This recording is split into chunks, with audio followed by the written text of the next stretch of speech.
So this is like just a small farm.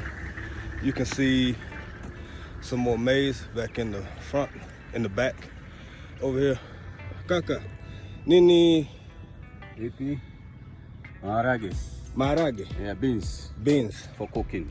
Sa, chakula? Yeah. Maharage. So this, more maize? Yes, more maize. Sour. And then beans. Beans. And maize. And maize. Yeah. Got maize back here. So you do this kazi by hand? Yes, for exactly rato. Yeah. So you just use this and kazi. Yeah, like this one. Yeah. You look here. Okay. Yes. This one. And then here we put the maize. Yes. Next time we come to the cashew like so how long to grow? Sorry? Month, maybe 4 months? 4 months or 3.5 months.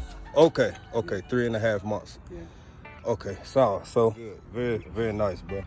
Thank you for letting me take a picture to share, and it looks good. And you see beans, and then you see maize, and with this, you just start early. You get out, and that maize will come next 3 months. In 3 months? Yes. Yeah.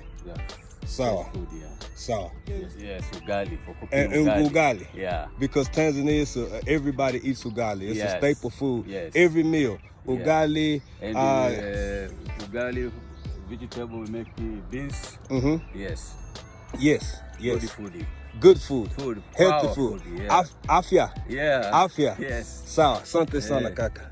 Sawa. Karibu Okay. sana. Yes, asante sana. My name is Ben. Ben? Yes, we stay here Suye. Yeah, this is job for me.